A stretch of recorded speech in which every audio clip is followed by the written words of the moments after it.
Hello viewers, you are welcome to another edition of the Big League Soccer. My name is Kozim Elegbede, and as usual I have my friends here, my erudite panel of analysts. Starting from far right, Julius Ojagbasi, you're welcome to the program. It's good to be back on the show. Babatunde Sulaiman Alao, you're welcome. It's a pleasure. And Johnny Edwards, what do you know the carry last? You know fit. That's why we are back on top.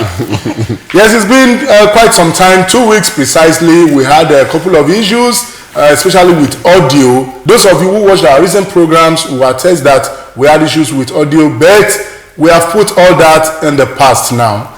And we're back at a time when the major leagues in Europe are winding up. Yes, this weekend it will be decision time in England. Some say it will even come earlier than that. Well, that depends on Liverpool, who play later Monday evening away to Crystal Palace.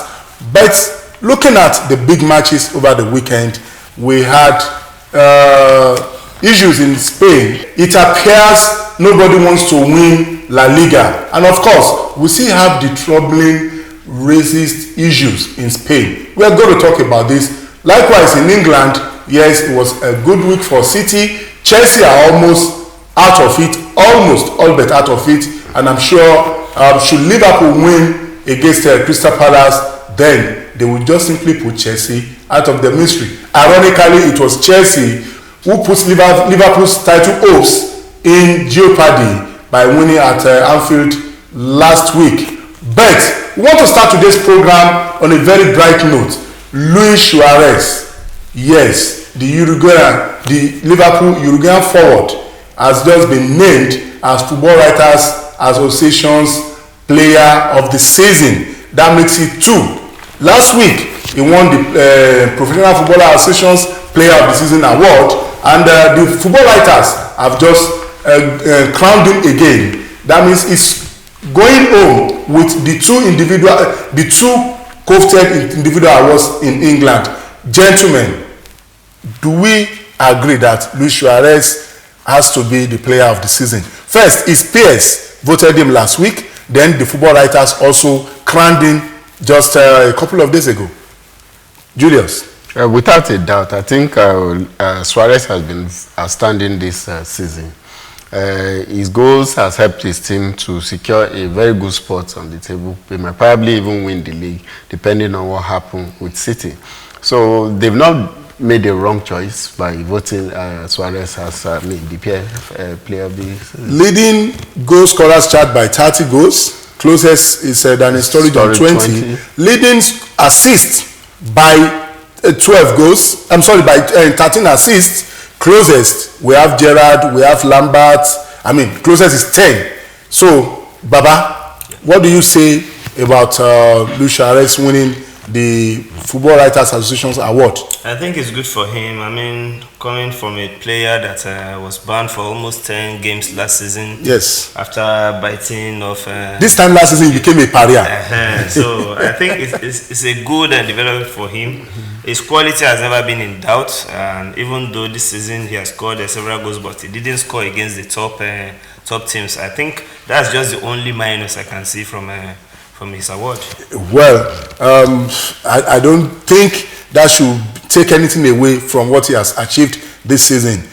Johnny, like Gareth Bale last season, Gareth Bale won the 2 awards, FWA award and PFA awards, and he landed in Real Madrid. Cristiano Ronaldo, a couple of seasons ago, did the same. Is this the last season for Suarez in England? Well, firstly, that's for Rodgers to decipher. But every player, every big player, every top player would want to take his game beyond the level which he is at the moment. I see Suarez in the future. It might not be this summer, but it depends on how he plays at the Mundial. That would make Real come calling with the money. Does he have anything to prove again? Nothing. So I don't think any club that wants him will wait till Mondial. In fact, the right time to get him should be now, before the Mondial. It's the World Cup year. Yes. And most players, they tend to, I'll give you an instance now. Thomas Rosicky. Right. During the 2006 World Cup, when he burst onto the scene, Wenger couldn't wait until the end of that tournament before he signed him up. Most players, Asamoah Gyan, that he came to Sunderland, it was the 2010 that brought him into, even if he was in the limelight in Italy. But that showed many top clubs in England that, man, this guy is worth it. So if he has a good tournament in Brazil, man, I see him going there. Coming back to the first question which you asked earlier, I think Yaya Toure also deserves a mention in this award, because for the second time running now in this award, he's coming third. The PFA award, he came third behind Suarez, Hazard. Right. Now, I think this African, say no to racism. It's unfortunate we don't have a banana yet. I won't even subscribe to eating banana, because I don't think it's going to go. We're coming to that, because it's a big issue in Spain, and I'm very, very angry. I mean, lovers of Spanish La Liga, wait. This is something that we shouldn't tolerate. I'm not saying this because I'm an African, but we are all human beings, and if Spanish people and even FIFA, UEFA keep paying lip service, we will hit you hard. Well, wait, when we reach there. Johnny, please go on with your issue. Why you think Yaya Toure deserves to win the award ahead of Suarez, possibly? Okay, no doubt about that. As a midfielder, he has scored over 20 goals this season for City. Right. He has been the brain box behind City's best player, obviously this season. So I think if he would edge out Yaya Toure, he's a striker for goodness sake. He's expected to score goals. Right. But as a deep line midfielder, coming from that position to score 20 goals and providing 20 league goals, because he scored more than that. Thank you very much. 20 league goals and providing a lot of assists. I mean, we all saw how City struggled in games he didn't feature in, and he has been instrumental to City this season. So I think one of you have issues with what Johnny said. Well, not issue per se, but I think one of the reasons and what will inform most of the vote that goes Suarez's way is the fact that if you look at the background from last year, Suarez had issues, and one of the things that they will vote for is the character that he has changed. He has become a changed man, really. And it came from 8 game ban and 10, and he was able to still catch up, and then outrun the old strikers. And Johnny said striker is expected to score, but I still have a striker in Arsenal that is not even up to 20 goals. He's expected to score. And I have to have 3 strikers. Exactly, they have not got also 20 goals in total. I'm just saying, because strikers are supposed to score, but this ones are not scoring. But Suarez came from 10 goals and scored those goals. You see, Johnny, why not ask yourself if the PFA, that is the players themselves, voted Yaya as third best, and then the football writers. I mean, for me, I find it difficult to argue with this. Forget about Suarez's statistics this season. Last season he could have won this, if you remember, if he didn't have that issue. He was the top scorer until he was banned. Before Van Persie overtook him. I mean, you can't take anything away from this guy. Yes, Yaya Toure has been very, very excellent for Man City, which is why he was nominated among the top 3 in the 2 polls in the first place. I think coming in there, if you look at football is a game that it's about goals. Right. So for Johnny to say as a midfielder, fine, Yaya Toure scores a lot of goals too. But football is about goals, and the more you get goals, the more it brings you into the limelight. Now, I would sorry to cut you. I'll use your words now. You said character.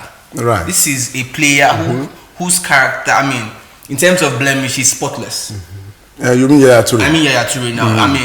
And just of recent, or in the past few weeks now, his teammates Sami Nasri came out to say if he were to be an European, he would have been valued more. We expected that from Sami Nasri, really. Who has an African is that not I think to argue in favor of Yaya Toure, if you had been that the award is delayed after the end of the season, if eventually Man City wins the league, and maybe that could have swayed. Last season, Tottenham didn't even finish in the top 4. Gareth Bale went to win 2 awards.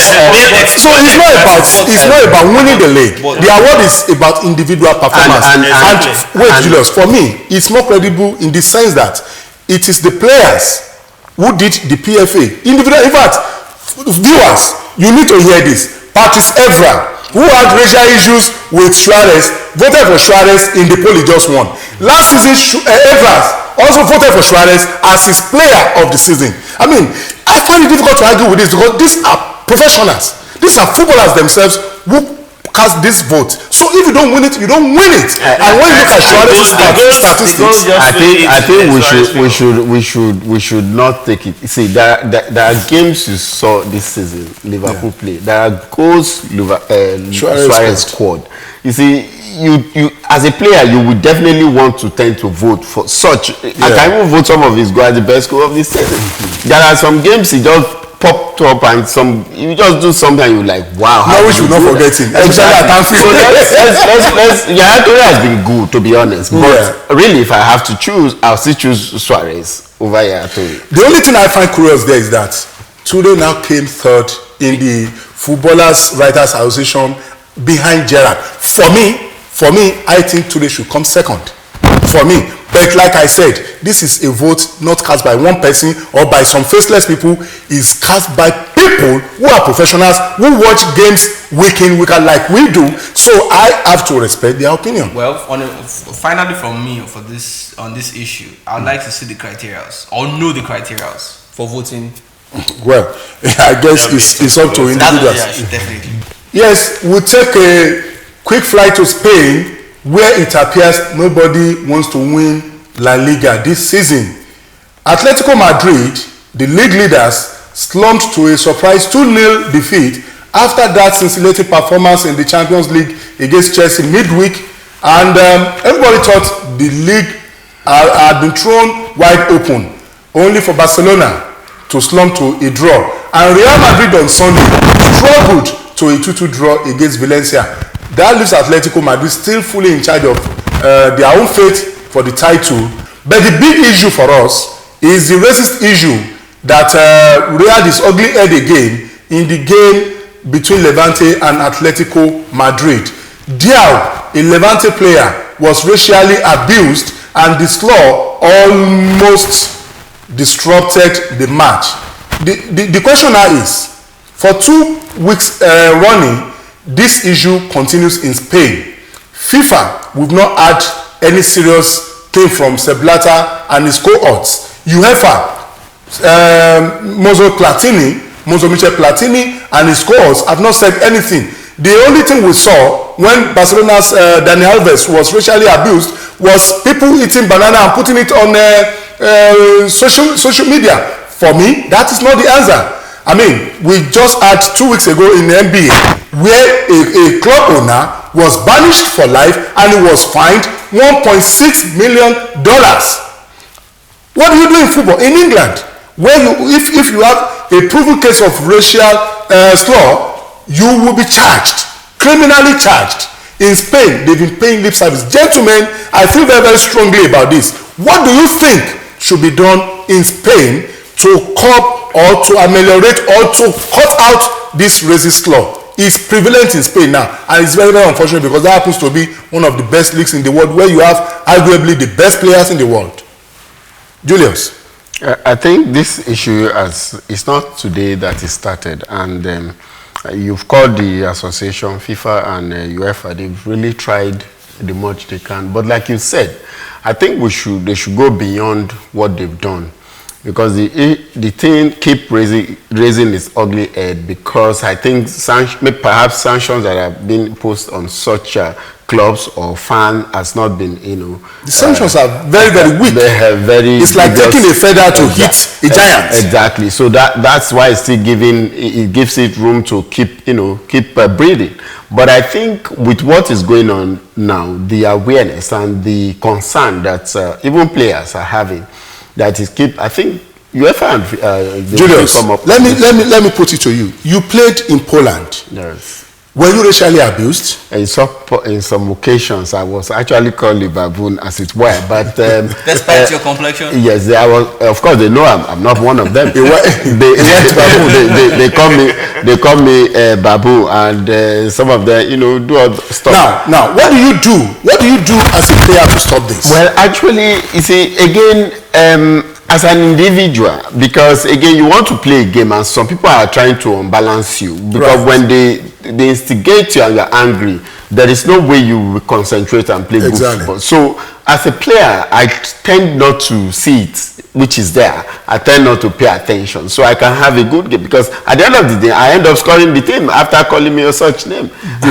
But going forward, some might not be able to take it, and I think the association FIFA should do something strongly to really stop it. Johnny, players in the past have staged workout, and for me, that's good, because hey, if you are going to disturb me or disorient me from playing, you have also paid to watch, then I can as well stop that game to get back at you. Yeah. Okay, FIFA complained, and they still complain that players shouldn't do that. What do you think? And people complain that players shouldn't do that. They have not done anything tangible to stop this slur.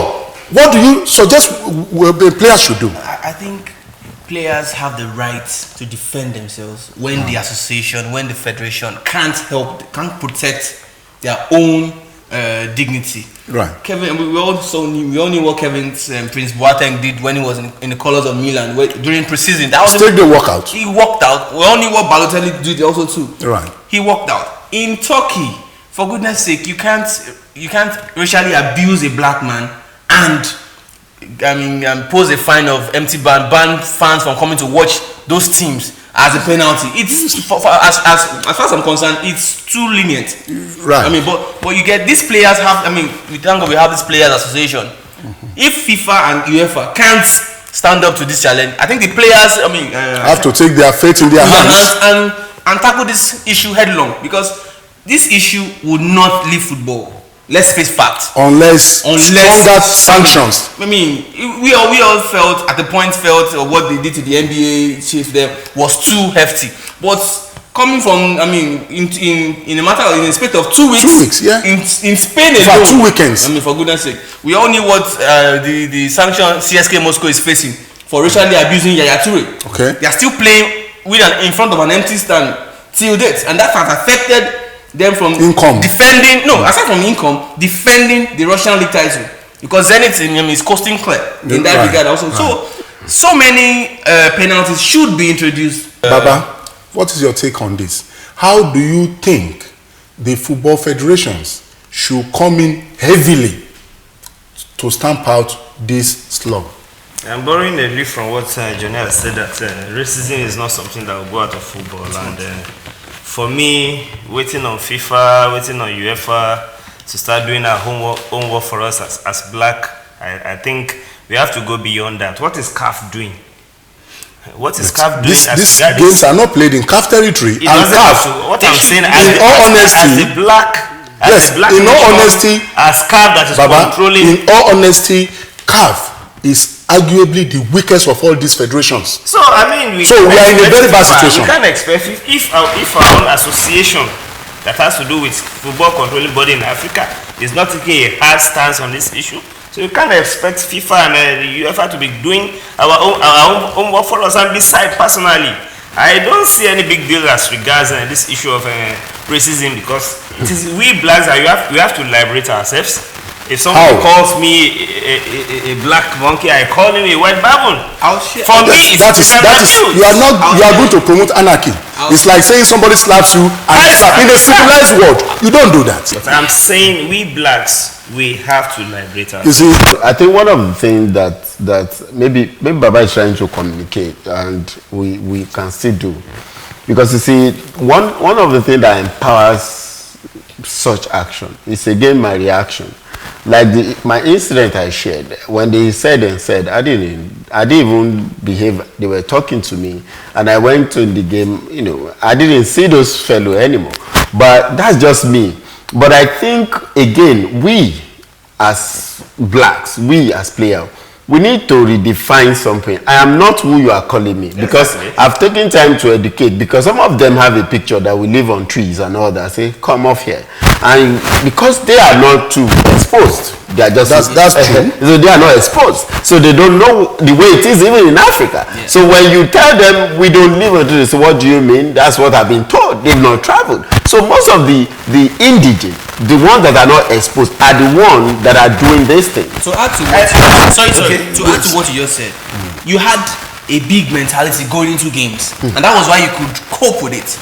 not all blacks. Not all players. Not all players as Could well. do that. Now I'll cite another instance. Because they want to stop you because you are the best player. Now I'll cite an instance. They want to destabilize. I'll cite an instance again during Galatasaray and Fenerbahce. Okay, they racially abused Didier throughout that encounter. Fine, and Musa Sow scored the goal, and they were calling him Black Monkey, and he tweeted that a black monkey just scored. You get a black monkey just scored. And he came out to say he wasn't abusing his own fellow African, but you called me a black monkey. Then who is your own team that you're supporting, is also a black monkey. Okay, I mean, you get what you're there? Sorry. It took the Turkish Minister for Sports to intervene in that issue, and despite his intervention, that incident, the nasty law hasn't left Turkish football. Great. For me, this is a case of complex. If as blacks you continue to take offense at somebody abusing you, even for God's sake, like in Nigeria here, we are used to abuse. We abuse ourselves. Despite that we are all blacks, we call ourselves names. So for me, if I've developed a thick skin towards all this abuse, it doesn't get at me. Baba. Not all players will. Baba, yes. That's why I said it is left for blacks to liberate ourselves. Because you can react positively to this. Everybody should. What I think, like I told you, I agree 100% with players who staged a walkout. And I think because you have to stop this thing from the spot where it happened. Are you getting it now? I think if there is an established case of racial slur, players should walk out. Yeah. Let everybody also feel the pain of not seeing the match continued. Yeah, but that's the first step. But the thing about that is because of one. Hello. If people can put out down one person and even throw him out, I mean, it's not. If you know, Julius, if you make a racial slur, like in England, I mean, I had this experience in England, and I was very happy the way it was treated. I mean, the guy who racially abused me was practically put at my mercy by Anfield stewards. I was asked whether I wanted to press a charge. I said no. I was asked whether they should educate him. I was asked whether they should even take him out of the stadium. I said, so far as he behaved himself, no problem.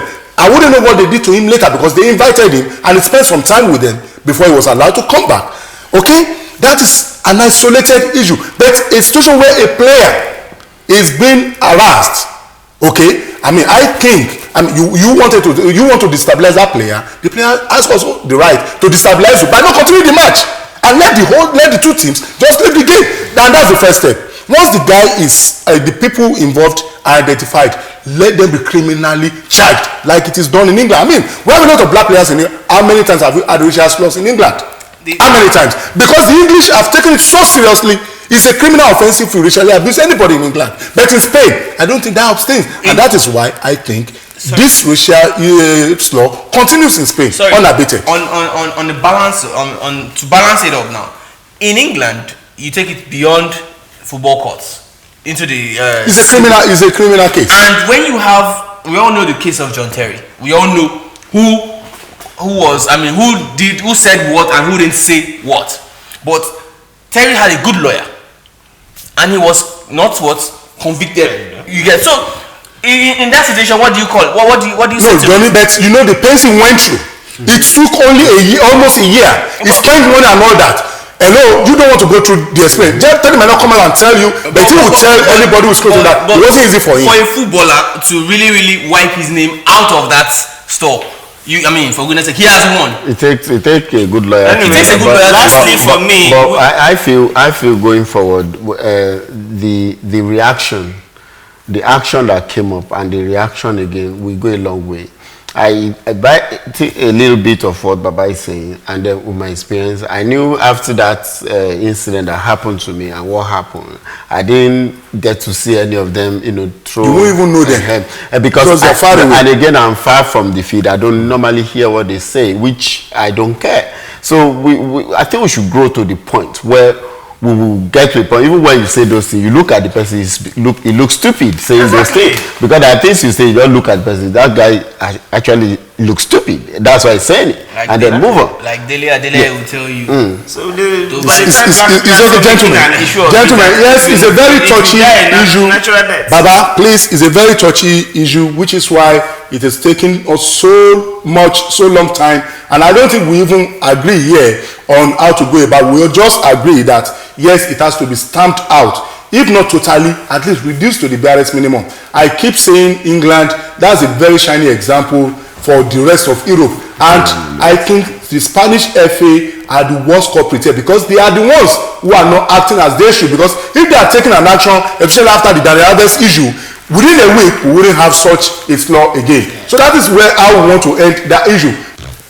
We go back to England from here, where, and wait for it, the debate is Jose Mourinho. I say a debate because I know all of us have different views of the enigma, the coach, the man, the Portuguese tactician called Jose Mourinho. Yes, in his second coming at Chelsea, he will finish the season without winning a trophy.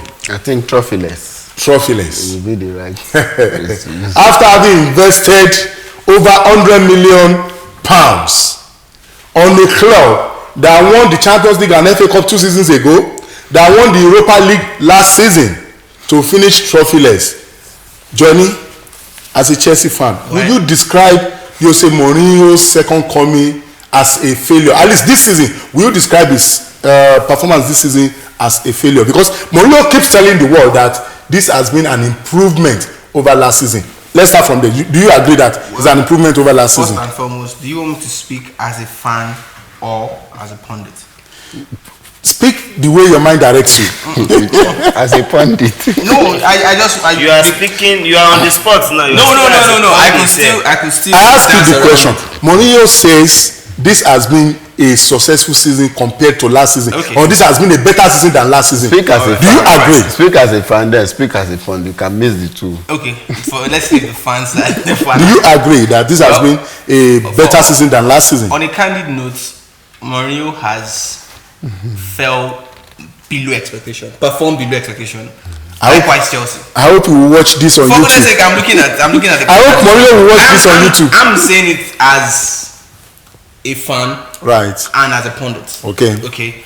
I'm a Chelsea fan, and I know the way Chelsea played under AVB, under Di Matteo, and under Benitez. Right. Fine. I love Mourinho for all his achievements, for all his memorable quotes, and once in a while his tactical acumen. In key games, he needs to win or get a point off. But football has gone beyond just one game. Right. He gets it right in one game and miss it in 10 games. So far, so good. He hasn't done well. He hasn't met the expectation of many ardent Chelsea fans, not bookies now. Not Chelsea fans. If the bookies predicted that Chelsea were going to win the league, most of but because bookies, in the sense that they feel he would, the Mourinho factor, exactly, and all that, the mind games and all that, which has not worked for him this season. He has actually, the way he left the Premier League, like I keep telling my friends, Kayode Ogudari and the rest, that the way he left. Okay, let me use my dialect now. I mean pidgin.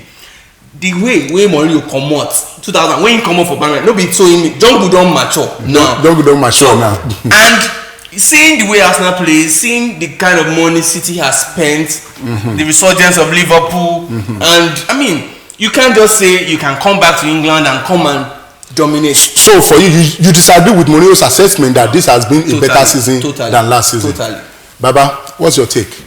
I think the blue fan, he has said it all. Okay, fine. If you agree with Johnny that this has been a worse season than last season, where do you think Mourinho got it wrong?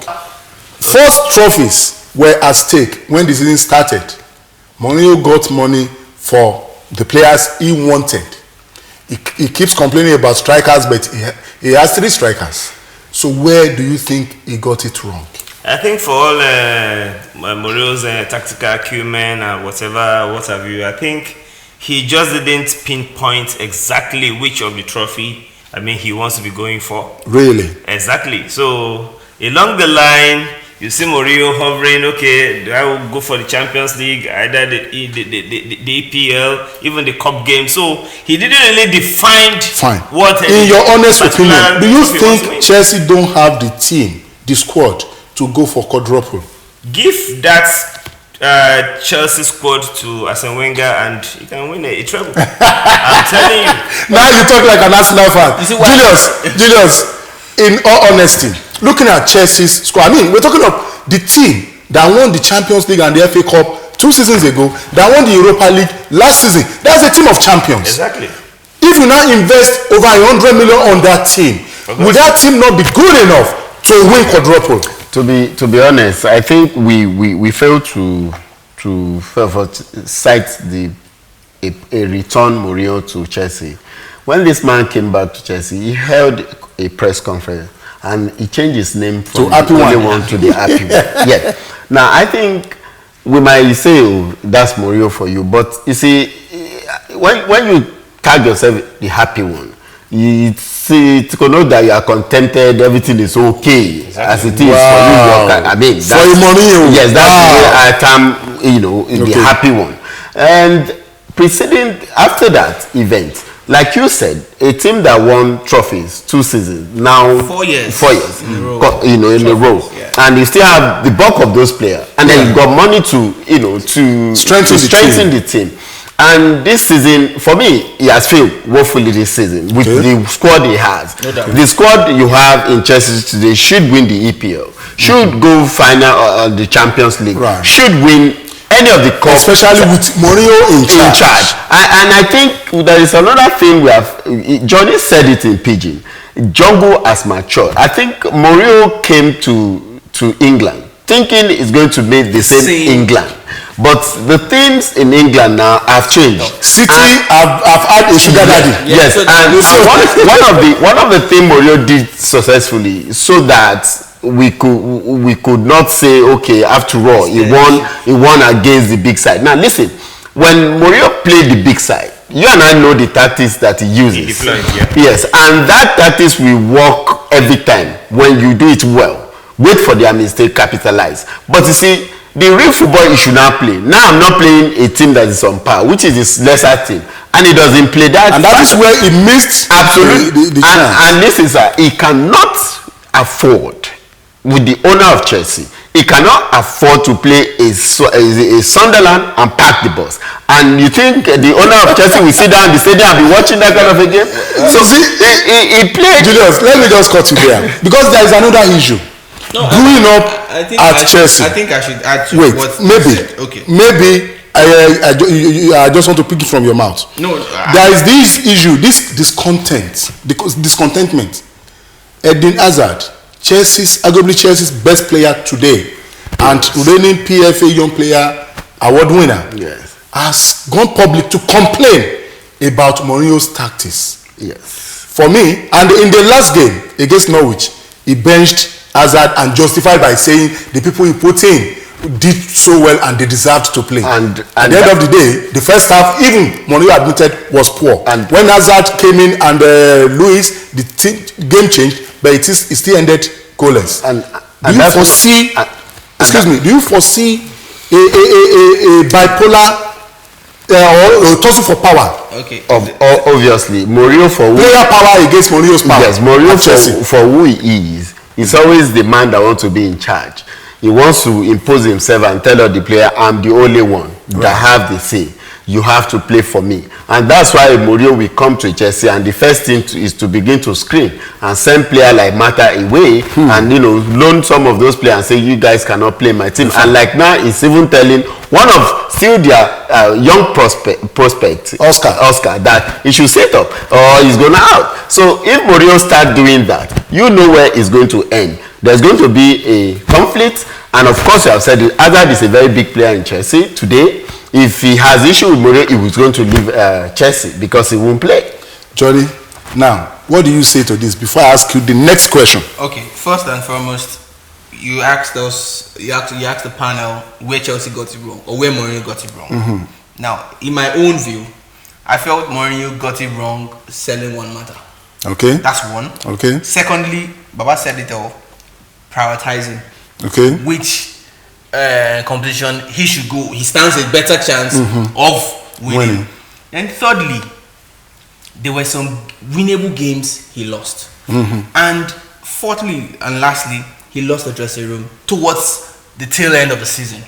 Okay. Like it is now at the moment, he has lost it. Okay. And if you could recall when during his time at Real Madrid, it was when he lost the dressing room. Especially his part with Ronaldo, Cristiano Ronaldo, Pepe, Casillas, Ramos. And that's the same. When he was, he couldn't bench Ramos because he could bench Pepe because Varane was doing well. Yeah. But there was no substitute. He could bench Casillas because the other goalkeeper Lopez was doing well. he brought Lopez mid-season. Mid-season. and he proved himself. And Yes, so yes. that those ones he was justified, but he couldn't just bench. At the point he was benching Modric. Now, let me ask you this question. Yeah. Whether as a Chelsea fan or as a pundit, if it goes down to between Mourinho and Hazard, if you are Roman Abramovich, if Hazard says, boss, I can't play under this man again, I'm off to PSG or to any club, if you are going to retain him, who do you sacrifice? Do you sacrifice a Mourinho for Hazard or a Hazard for a Mourinho? In as much as I won't condone players' revolt against the coach, in as much as I won't do that, I think I'll stick with my coach. Well, viewers, you've heard from a Chelsea fan. He says he will jettison Hazard for Jose Mourinho. You Chelsea fans out there, who will you rather jettison? Is it Mourinho or Hazard? If one of them has to go, because the way it's looking, we have two captains in Chelsea's ship, and definitely one might have to go. If one has to go, viewers, should it be Hazard or should it be Mourinho? We want you to post your comments and be rest assured that next time when we reconvene here during the week, we are going to take a look at them, and this is how we want to end it. Well, till we reconvene again next week when we take a look at the final weeks of the big leagues around Europe. This has been Big League Soccer with me, Kozim Ilegbede. Have a nice time. Thank you.